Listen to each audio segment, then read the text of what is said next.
अरे पाण्यासारख्या प्रश्नावर जर तुम्ही राजकारण करत असाल तर ही मोठी ह्यापेक्षा लाजिरवाणी गोष्ट दुसरी काय? आणि पाण्यासाठी जर महिलांना वन भटकावं लागत असेल तर मग आरक्षण देऊन उपयोग काय त्या महिलेचा? ह्या धरणाच्या फिल्टर प्लांटमध्ये एक आदिवासी माणूस पडला होता, जवळजवळ तो 15 दिवस कुजला आणि त्या कुजलेल्या माणसाचं घाणेरडं पाणी ह्या जिल्हा परिषदेच्या पाणी पुरवठा डिपार्टमेंटने लोकांना पाजण्याचं पाप केलंय. मोठ्या मोठ्या गाड्यातून फिरणाऱ्यांना ना पाण्याचं महत्त्व त्यांना कळत नाही, कारण त्यांचं पाणी ऑलरेडी फिल्टरचं बिस्लरीचं ते पाणी पितात. जिल्हा परिषद 175 कोटींचा अर्थसंकल्प मांडते आणि त्या अर्थसंकल्पात पाण्याच्या विषयाला कुठे तुम्हाला विषयच नाही आहेत. पहिले पाण्याचे प्रश्न गाववाल्यांचे पूर्ण करा आणि मग अशा लोकांना परमिशन द्या आणि नवीन टाउनशिप वगैरे आणा. जिल्हा परिषदच्या मध्ये फिल्टर रूम बांधले, फिल्टर आहे पण चालूच नाही. माझे कोळी समाज आहेत, माझे इतर समाज आहेत, आदिवासी वाड आहेत.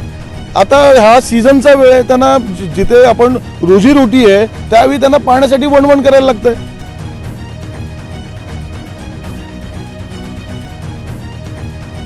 छत्रपती शिवाजी महाराज आणि महामानव डॉक्टर बाबासाहेब आंबेडकर या दोन जागतिक महापुरुषांच्या पदस्पर्शानं, शौर्यानं आणि कार्यानं पावन झालेली जी रायगडची ऐतिहासिक क्रांतिकारी भूमी आहे, या भूमीमधील रयत सुखी असली पाहिजे, येथील नागरिक सुखी असले पाहिजे, यासाठी अनेक महापुरुषांनी, शूरवीरांनी त्याग आणि बलिदान दिलेलं आहे, समर्पण दिलेलं आहे. मात्र आज जर परिस्थिती पाहिली तर 21व्या शतकात देखील रायगड जिल्ह्यातील अलिबाग तालुक्यातील या ठिकाणी उमटे धरण आहे. धरण उशाला आणि कोरड घशाला अशी परिस्थिती या ठिकाणी पाहावयास मिळते. या ठिकाणी 47 गावं आणि 33 आदिवासी वाड्या वर्षभर तहानलेल्या असतात. त्याची कारणं काय हे आपण जाणून घेतोय. थेट उमटे धरणावर आहोत आणि नेमकं पाण्याची दुर्भिक्ष आणि पाण्याची टंचाईचं कारण काय हे आपण जाणून घेतोय. जिल्हा परिषद सदस्य आणि युवा नेतृत्व राहुल साहेब आहेत, डॉक्टर सचिन राहुल. काय सांगाल? उमटे धरणावर आपण आलेला आहात, अतिशय खडतर संघर्षमय प्रवास करत आपण या धरणाच्या ठिकाणी पोहोचलेला आहात. काय परिस्थिती आहे? उमटे धरण महाराष्ट्रामध्ये सर्वात चर्चेत का राहतंय? दरवर्षी जसा डिसेंबर महिना जाईल त्याच्यानंतर पाण्याचा प्रश्न हा दरवर्षी आमच्या विभागात निर्माण होतोय. त्याचं कारण म्हणजे उमटे धरण आहे आणि उमटे धरणाचा गाळ कित्येक वर्ष निघालेला नाहीये.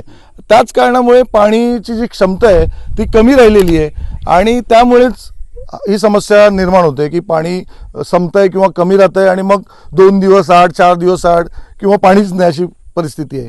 सर, मला सांगा, लोकप्रतिनिधी असेल किंवा सरकार असेल, कुठेतरी कमी पडतंय का? काय नेमकी हे अपयश काय येतंय? उमटे धरणच असं वंचित आणि दुर्लक्षित का राहतंय? नक्कीच हे अपयश आहे मी म्हणेन. मी तर पहिल्यांदा जिल्हा परिषद म्हणून उमेदवार निवडून आलोय आणि आल्यापासून मी ह्या प्रश्नावर माझं मत मांडतोय. पण पाणी हा मुख्य प्रश्न आहे सगळ्यांचाच. पाणी नसेल तर जीवन नाही आहे. आता बघूया, आम्ही आमचे अध्यक्ष आहेत वाकडीकर साहेब, त्यांच्याशी पण ह्या बाबतीत बोललोय आणि ते नक्कीच उद्या आम्हाला भेटत आहेत आणि ह्याच्यातनं समाधानकारक उत्तर मिळेल. जिल्हा परिषदेच्या महत्त्वपूर्ण सभेमध्ये जर बघितलं, जिल्हा नियोजन भवनमध्ये जी सभा पार पडली, सर्वांनी अनेक विषय मांडले, परंतु जिल्हा परिषदेच्या या सभेमध्ये पाणी पेटलं. महिला सदस्यांनी देखील पाण्याच्या संदर्भामध्ये आवाज उठवला, भूमिका मांडली आणि सर्वप्रथम आपण पाणी या अतिशय महत्त्वाच्या आणि जिव्हाळ्याच्या प्रश्नावर मुद्दा उचलला आणि तो देखील उमटे धरणाचा. उमटे धरणाचा गाळ उपसण्यासाठी एक खारीचा वाटा म्हणावा लागेल की आपण देखील योगदान दिलेलं आहे, आम्ही स्वतः पाहिलेलं आहे. काय सांगाल? भविष्याच्या काळात हा गाळ उपसा असेल, दुर्गंधीयुक्त पाणी या ठिकाणी नाकारून अतिशय शुद्ध आणि मुबलक पाणी मिळण्यासाठीची भूमिका आपली काय असेल, पाठपुरावा काय असेल? एका बाजूला आपण महिला सक्षमीकरणावर बोलतो आणि आपण एका बाजूला महिलांना पाणी जो मेन प्रश्न आहे त्याच्यासाठी धावायला लावतोय, ते कुठेतरी चुकतंय. येणाऱ्या काळात नक्कीच गाळ काढण्याचा मी नक्की प्रयत्न करीन. तो इथे एक जॅकवेल आहे जो गेले कित्येक वर्ष बंद आहे, तो चालू करायला पाहिजे, तेव्हा पाणी स्वच्छ होईल. एक फिल्टर लावलेलं आहे पण तो चालूच नाही. जिल्हा परिषदच्या मध्ये फिल्टर रूम बांधले, फिल्टर आहे पण चालूच नाही. माझे कोळी समाज आहेत, माझे इतर समाज आहेत, आदिवासी वाड आहेत. आता हा सीझनचा वेळ आहे, त्यांना जिथे आपण रोजीरोटी आहे त्यावेळी त्यांना पाण्यासाठी वणवण करायला लागतंय. पाणी नसेल तर सगळ्यांचं जीवन कठीण आहे. कारण मी ज्या भागात राहतो पर्यटनदृष्ट्या आम्ही सक्षम असा भाग आहे. आमच्या गाववाल्यांचे कॉटेजेस, हॉटेल आहेत, पण पाणी नसल्यामुळे आम्हाला टँकर मागवावं लागतं किंवा दुसऱ्या काही सोयीसुविधांवर अवलंबून राहिलं.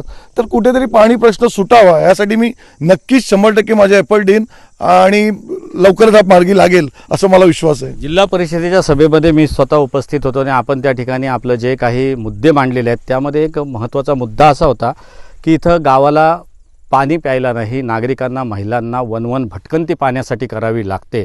मात्र मोठमोठे प्रकल्प या ठिकाणी उभारतायत, कोट्यावधीचे प्रकल्प उभारतायत, त्यावर देखील आपण बोट ठेवलं होतं. येस, नक्कीच. मला सांगा, जर इथे आम्हाला गाववाल्यांना जेवढे 33 आदिवासी वाडे आहेत किंवा 47 आपले गाव आहेत त्यांना ऑलरेडी पाण्याचा प्रश्न आहे आणि एखादा हिरानंदानी सारखा मोठा प्रोजेक्ट आमच्या इथे येतोय, तिथे त्यांचं गाव वसवलं जातं, टाउनशिप आहे, म्हणजे तिथे पूर्ण एक गाव वसवलं जाणार आहे, तर त्यांना तुम्ही पाणी कुठनं देणार? जर तुम्ही अशा परमिशन देताय, असे गाव वसवायला बघताय, तर पहिले पाण्याचे प्रश्न गाववाल्यांचे पूर्ण करा आणि मग अशा लोकांना परमिशन द्या आणि नवीन टाउनशिप वगैरे आणा. हा माझा सरळ प्रश्न होता. धरणाच्या प्रश्नावर अनेकांनी गाळ उपसा असेल किंवा मुबलक आणि शुद्ध पाणी नागरिकांना मिळालं पाहिजे, महिलांचा त्रास, संघर्ष आणि दगदग आणि वनवन संपली पाहिजे, यासाठी अनेक तरुण या धरणाच्या लढ्यामध्ये उतरलेले आहेत. हे क्रांतीचं पाऊल म्हणावं लागेल. दादा, छत्रपती शिवाजी महाराज यांनी रायगड किल्ल्यावर असेल किंवा किल्ल्याच्या सभोवताली राहणारी रयत असेल, यांना ज्या मूलभूत सेवा सुविधा द्यायचं त्यामध्ये प्रामुख्यानं पाण्याच्या विशेष सुविधा त्यांनी उपलब्ध करून दिल्या होत्या. आणि विशेष म्हणजे महामानव डॉक्टर बाबासाहेब आंबेडकरांनी महाडच्या चौदार तळ्यावर पाण्याची क्रांती करून त्या ठिकाणी चौदार तळ्याचं पाणी सर्वांना खुलं केलं होतं.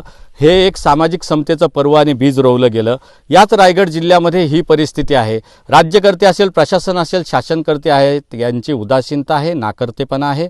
कसं बघता याकडे? छत्रपती शिवाजी महाराजांच्या राजधानीची पावनभूमी आहे. डॉक्टर बाबासाहेब आंबेडकरांनी जगाला हेवा वाटावा असा ऐतिहासिक आंदोलन जे आहे ते आपल्या महाडच्या चौदार तळ्यावर केलेलं आहे. चौदार तळ्याचा अंतर काही जास्त नाही आहे. आमच्या उमटे धरण संघर्ष ग्रुपचं जे लेटर हेड आपण पाहाल तर त्या लेटर हेडवर वरती सरळ सरळ वाक्य डॉक्टर बाबासाहेबांचं ब्रीद वाक्य आहे, हा संघर्ष केवळ पाण्यासाठी नसून हा मानवी मूलभूत हक्कांसाठी आहे. सगळ्यात महत्त्वाचं काय, अरे पाण्यासारख्या प्रश्नावर जर तुम्ही राजकारण करत असाल तर ही मोठी, ह्याचपेक्षा लाजिरवाणी गोष्ट दुसरी काय? जिल्हा परिषद 175 कोटींचा अर्थसंकल्प मांडते आणि त्या अर्थसंकल्पात पाण्याच्या विषयाला कुठं तुम्हाला विषयच नाही आहेत. दुसरी गोष्ट, आता जेवढी सरकार येऊन गेली, सगळ्यात महत्त्वाची गोष्ट आहे की जलसंधारण विभागाकडे धरण नाही आहे. 1995ला पंडित शेठ जिल्हा परिषदेचे अध्यक्ष होते. पंडित शेठनी तो ठराव घेतला होता आणि भरत शेठ गोगावलेंनी त्यांना अनुमोदन दिलं होतं की हे सरकारकडे असले धरण जिल्हा परिषदेच्या ताब्यात घ्या. अरे जिल्हा परिषदेच्या ताब्यात घेतल्यानंतर हजारो कोटींची बिलं निघाल्याचा आरोप बरेचसे सदस्य करतात. पण सगळ्यात महत्त्वाचा विषय, जिल्हा परिषदेच्या ताब्यातल्या धरणाची जर जी अशी अवस्था असेल तर ही घाणेरडी वृत्ती आहे. मागच्या 2 वर्षाच्या कोरोनाच्या काळात ह्या धरणाच्या फिल्टर प्लांटमध्ये एक आदिवासी माणूस पडला होता. जवळजवळ तो 15 दिवस कुजला आणि त्या कुजलेल्या माणसाचं घाणेरडं पाणी ह्या जिल्हा परिषदेच्या पाणी पुरवठा डिपार्टमेंटने लोकांना पाजण्याचं पाप केलंय. त्याच्यावर हे कोण सदस्य बोलणार आहेत का, कोणी कमेंट करणार आहेत का? ते कोण बोलतच नाहीत. माझा विषय असा आहे की मी बाबा राजकारणी नाही आहे, आम्ही सोशल वर्क करतो. सगळ्यात महत्त्वाचा मुद्दा हाच आहे की धरणातला जो गाळ आहे, हा धरणातला गाळ काढणं महत्त्वाचं आहे. आज जिल्हा परिषदेचे सदस्य सचिन राऊळ साहेब आहेत. त्या सचिन राऊळ साहेबांनी जिल्हा परिषद, त्यांनी मला निवडून आल्यानंतर पण मला ते म्हणाले होते की राकेश सर, आपण 2 वर्षापूर्वी अगोदर हा विषय घेतला होता, ज्यावेळी मी निवडून येईन. त्यांनी देवघरच्या वरंडेच्या प्रचार सभेत मला त्यांनी सांगितलं होतं की राकेश दादा, ज्यावेळी मी निवडून जर आलो तर माझा पहिला मुद्दा हा उमटे धरणावरच असेल.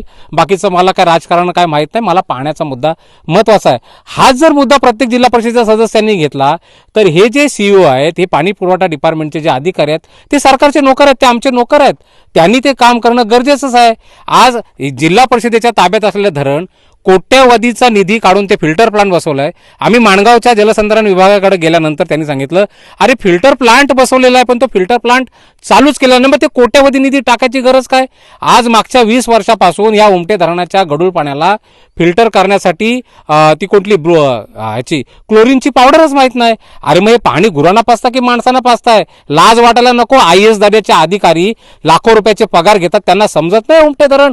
हिरानंदानीच्या उद्घाटनाला जिल्हा परिषदेचे सदस्य, जिल्हा परिषद अख्खी जाते, जिल्ह्याचा कलेक्टर तिथे जातो. उमटे धरणावर का नाही येत? हा पाण्याचा प्रश्न, लोकांचा प्रश्न, जिल्ह्याचा प्रश्न नाही आहे. माझी आपल्या माध्यमातून एवढीच विनंती आहे की निवडून आलेल्या जिल्हा परिषदेच्या प्रत्येक सदस्यांनी, जसं सचिन राऊत साहेब आज ज्या याच्यावर आले, अक्षय तृतीयेच्या मुहूर्तावर आले ना, तसं 1 मेला अख्ख्या जिल्हा परिषदेने झेंडा वंदनाचा कार्यक्रम उमटे धरणावर करावा, जेणेकरून लोकांना कळेल की हे उमटे धरण आणि यातला गाळ नक्की काय, लोक पाणी पितात की जनावरांचा मूत पितात, हे सगळ्यात महत्त्वाचं आहे. कारण आम्ही ज्या पोटतिडकीने बोलतो, कारण आमच्या आया बहिणींना सकाळी 5 वाजता उठून नळावर जायला लागतं. अंतर्गत बहिणीसोबत हंडाभर पाण्यासाठी भांडते आणि लोकसभेत काय सांगतात, 33% ऐवजी 50% आरक्षण हवं. अरे कसलं आरक्षण? इथं सर्वसामान्य लोकांना जर पाणीच प्यायला नसेल, ग्रामीण भागात सर्वात जास्त लोकसभेला असेल, आमदारकीला असेल, जिल्हा परिषदेला असेल, ग्रामीण भागात सगळ्यात जास्त मतदान ग्रामीण भागात होतं. मग ग्रामीण भागाच्या महिलांना सकाळी 5 वाजल्यापासून ते रात्री 9 वाजेपर्यंत पाण्यासाठी उन्हाळ्यात भांडण ठेवताय. ही लाजिरवाणी बाब आहे. ही लाज लज्जा शरम तुम्ही सोडा. आणि मी जाहीर आवाहन करतो, सचिन राऊत सरांना पण करतो आणि जिल्हा परिषदेच्या सगळ्याच सदस्यांना करतो की बाबा रे, 1 मेचं झेंडावंदन जिल्हा परिषदेचं झालं की तुम्ही सगळे जिल्हा परिषद सदस्य इथे येऊन उमटे धरणावर एक पिकनिक म्हणून करा. जेवणाची आणि नाश्त्याची व्यवस्था आमचं उमटे धरण संघर्ष ग्रुप करेल. धन्यवाद. एकूणच बघतोय की चीड आणि संताप आहे प्रचंड, आणि तरुणांमध्ये कशा पद्धतीनं एक पाणी पेटत आहे त्यांच्या मनातून उरातून असं दिसतंय, कारण का ते सातत्यानं संघर्ष करतात. दादा काय सांगाल, अनेक वर्ष उमटे धरणाचं आपण स्थिती पाहताय, कसं बघताय याकडं, काय नाव आपलं? आत्ता पाणी आहे किंवा नाही, कमी आहे, ठीक आहे, पण अलिबाग तालुका जर तिसरी मुंबई जर करणार असाल तर पहिला प्रश्न पाण्याचा आहे. पाणी कसं पुरवता येईल याच्याकडे पहिलं लक्ष दिलं पाहिजे, तरच तिसरी मुंबईची तुम्ही योजना तयार करा, असं आमचं मत आहे. आलेलं पाणी सकाळी कपड्यांना किंवा भांड्यांनासुद्धा वापरू शकत नाही, अशा परिस्थितीत सकाळी नळाला पाणी येतो, तर ते पाणी प्यायला लोक वापरू शकतील का? आपला संताप आणि चीड आणि आपले महत्त्वाचे मुद्दे आपण या ठिकाणी मांडतायत. ताई, महिला भगिनी आहेत, उमटे धरणावर आलेले आहेत, प्रचंड दगडगोटे आहेत ज्या आपण व्हिडिओमध्ये त्या ठिकाणी बघताय. मोठा संघर्ष आहे, खाली देखील संघर्ष आहे, गावात संघर्ष आहे, नळावर संघर्ष आहे, आणि उमटे धरणावर जिथून पाण्याचा स्रोत आहे तिथं पोचायला देखील संघर्ष आहे. ताई, काय नाव आपलं? आपण या पोटतिडकीने आज या ठिकाणी आलात, पोचलात? माझं नाव ज्योती मुंबईकर. मी एक कोळी महिला आहे आणि माझा महत्त्वाचा प्रश्न आहे की जे तर उमटे धरणाचं पाणी 2 दिवसांनी येते किंवा 3 दिवसांनी येते, ह्याच्या पुढे 4 दिवसांनी सुद्धा येणार आहे. पण मग माझ्या महिला ज्या आहेत, जे मच्छी येते ती मच्छी खळीवर सुकवायच्या वेळेस पाणी येते, मग त्या पाण्याच्या वेळेस पाणी भरणार की मच्छी सुकवणार, हा मेन प्रश्न आहे माझा. जर पाणी असेल तर महिलांना मच्छीवर फायदा आहे, नाही तर मच्छी लॉसमध्ये आहे. हा पहिला प्रश्न सोडवा. 20 ते 25 वर्ष झालं धरण हे आश्वासनच देत आलेले आहेत की पाणी येणार आहे, फिल्टर होऊन येणार आहे, पण 20-25 वर्षात तरी काही मिळालेलं नाही आहे. आता आम्हाला सचिनदादांच्या स्वरूपात खूप चांगलं मार्गदर्शन मिळते आणि ह्यांच्या आम्ही पाठीशी खंबीरपणे उभ्या आहोत. ताई, काय सांगाल, उमटे धरण पूर्ण फिरलात, मोठमोठे दगड आहेत, गोटे आहेत, गाळ आहे, पाणी दुर्गंधीयुक्त आहे, आपण स्वतः पाणी ओंजळीत घेऊन बघितलं, काय परिस्थिती आहे? मला पाण्याबद्दल एवढंच बोलायचं आहे की पाण्याच्या इथे तुम्ही राजकारण आणू नका. राजकारण खेळत असाल ना तर तुम्ही तुमच्या ह्याच्यात खेळा. पाणी महिलांसाठी पहिलं पाणी हवं आहे. पाणी हा म्हणजे महत्त्वाचा मुद्दा पाणी आहे. आणि पाण्यासाठी जर महिलांना वन भटकावं लागत असेल तर मग आरक्षण देऊन उपयोग काय त्या महिलेचा? आरक्षण देऊन उपयोग काहीच नाही ना. 33% आरक्षण हवंय हे करता तुम्ही खाली येऊन बघा काय परिस्थिती आहे ती, मेन महिलांची काय परिस्थिती आहे ती. कारण मोठ्या मोठ्या गाड्यातून फिरणाऱ्यांना ना पाण्याचं महत्त्व त्यांना कळत नाही, कारण त्यांचं पाणी ऑलरेडी फिल्टरचं बिस्लरीचं ते पाणी पितात. पण जर माझ्यासारख्या महिला भगिनी आहेत ना, ज्या गरीब ह्याच्यातून निघालेल्या बाहेर आहेत ना, त्यांना पाणीच हे महत्त्वाचं आहे. ताई, तुम्ही म्हणताय पाण्याचं राजकारण करू नका, महत्त्वाचा विषय तुम्ही मांडलात आणि अतिशय महत्त्वाचा प्रखर आणि प्रभावी मुद्दा आहे तुमचा की पाण्याचं राजकारण करू नये.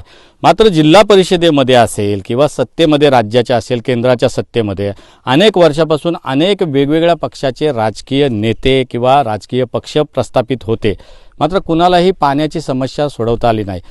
महिलांच्या डोक्यावरचा हंडा आम्हीच उतरवू असे म्हणणारे देखील गपगार झाले आणि निवडणुकीमध्ये जिंकल्यानंतर भले भले गार केले एका याच्यामध्ये, ते अशी ती म्हण, आणि त्याच्यावर नाचले देखील लोक.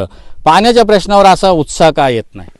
पाण्याच्या प्रश्नावर तेच ना, प्रत्येक वेळेला काय होतं, मतदानासाठी आम्ही सुद्धा कोणाकडे मतदान मागायला गेलो ना, पहिला महिलांचा प्रश्न काय येतो, आम्हाला पहिलं पाणी द्या, रस्ते आणि पाणी. आता इकडे जर मी पूर्ण धरणावर आता आलेले आहे, धरणाचा रस्ताच चांगला नाही तर मोठं प्रशासनाकडून त्यांना इकडे यायला लागत नाही आहे. रस्तेच चांगले नाही आहेत तर रस्ते तर चांगले नसताना पाण्याचा तर प्रश्नच नाही. पाणी तर काय पूर्ण हिरवगार पाणी झालेलं आहे. इथे बघतोय पाण्याचा, कारण पाण्याचा किती वर्षानुवर्ष काळच निघालेला नाही. मी ह्या शाळेत इथे मी बोरगा शाळेत शिकलेली आहे. आमची पूर्वी म्हणजे वर्षा विहार सर आहे ना, ती इथेच यायची. पण एवढी परिस्थिती नव्हती 25 वर्षापूर्वी. खूप चांगलं होतं. हा पूर्ण बांध दिसतोय ना, इथे एकही झाड नव्हतं. आम्हाला सर स्वतः आम्ही सर्व तिकडून म्हणजे बोरघर शाळेतून आम्ही चालत यायचो, त्याच्यामुळे कधीच असा हा त्रास झाला नाही. पण आता ह्या 14-15 वर्षाचाच हा प्रश्न झालेला आहे की तो पूर्ण म्हणजे ह्याची, कारण इथे राजकारण आलं इथे राजकारण म्हणून पाण्याच्या ह्याच्यात तरी राजकारण आणू नका. राजकारण करतात पूर्ण हे दाखवलेलं फिल्टर बसवलेलं आहे. फिल्टर बसवलेलं आणि काही नेत्यांनी ते उघडून पण काढलं. पण परत काही झालं, आम्हाला वाटलं आता चला पाण्याचा मुद्दा ताई निवडणूक आणि राजकारणावर तुम्ही बोललात. निवडणुकीमध्ये जिंकले आणि खूप मोठे धमाल केली, गुलाल उधळला, मोठे मोठे गार केले गंमतमध्ये. ही जी मोठी मोठी दगडं आहेत असे राजकारणी येऊन इथं गमतीमध्ये काढतील काय, कसं वाटतं? मी तोच माझं म्हणणं आहे की ती दगड इथे काढून दाखवा, तेव्हा महिलांचा गंमत मध्ये निघाल का? हा मग हा गाल गंमत मध्ये काढून दाखवलात ना, तर आम्ही पण तुम्हाला आमची गंमत म्हणून दाखवू आणि मग काय असेल ते पूर्ण हे करू. आणि इथे कसा गुलाल उधळवायचा ना, तो मग आम्ही दाखवतो. सर हे पाणी पितात लोक, शुद्ध पाणी आहे की काय, म्हणजे शुद्ध पाण्याची व्याख्या कोणती असं मला विचारायचं आहे. आणि जिल्हा परिषदमध्ये निवडून आलेले सदस्य आहेत त्यांनी एकदा उमटे धरणावर व्हिजिट द्यावी असं मला वाटतं. कारण पाण्याचा खूप प्रॉब्लेम चालू आहे. महिलांचे खूप कॉल येतात की म्हणजे पाणी नाही आहे. तर मला असं वाटतं की इतर गोष्टींवर चर्चा करण्यापेक्षा पहिला मुद्दा पाणी आहे, तर तो पहिला सोडवावा असं मला वाटतंय. पण पाणी सर बघा ना, हे काय पाणी पितात लोक, मला हेच नाही कळत आहे. एकूणच आपण बघतोय की उमटे धरणाच्या महत्त्वाच्या पाणी प्रश्नावर या ठिकाणी आपण उपस्थित होतो आणि एकूणच पाहिलं की रायगड जिल्हा परिषदेचे सदस्य आणि युवा नेतृत्व डॉक्टर सचिन राऊळ असतील, राकेश पाटील असतील आणि एकूणच आमच्या महिला भगिनी असतील, त्यांनी अतिशय पोटतिडकीनं उमटे धरणाचा प्रश्न जो आहे तो पाण्याचा प्रश्न आहे, पाण्याची समस्या आहे ती या ठिकाणी मांडलेली आहे. समोरची जॅकवेल या ठिकाणी आपण बघू शकतो, त्या जॅकवेलचं देखील पूर्णतः दुरावस्था झालेली आहे. जॅकवेल कोसळलेली आहे. पाण्याचं मोजमाप करणारी किंवा पाण्याची पातळी मोजणारे खांब त्या ठिकाणी कोसळलेले आहेत. अतिशय भयावह अवस्था असताना उमटे धरणाचा हा प्रश्न, पाणी प्रश्न कधी सुटणार, महिलांच्या डोक्यावरचा हंडा कधी उतरणार, महिलांची जी हाल अपेष्टा पाण्यासाठी आणि वनवन भटकंती होते ती कधी थांबणार, हे अनेक प्रश्न जे अनुत्तरित आहेत ते येत्या काळामध्ये सत्ताधारी सोडवण्यामध्ये यशस्वी होतील का, हाच खरा सवाल उमटे धरणावरून आम्ही उपस्थित करतोय. जोपर्यंत उमटे धरणाचा प्रश्न मार्गी लागत नाही तोपर्यंत उमटे धरणाचा जो गाळ आहे किंवा उमटे धरणाची जी परिस्थिती आहे ती बदलत नाही तोपर्यंत आम्ही सातत्यानं हा प्रश्न तडीच जाईपर्यंत आम्ही हा प्रश्न माध्यमातून उचलून धरू.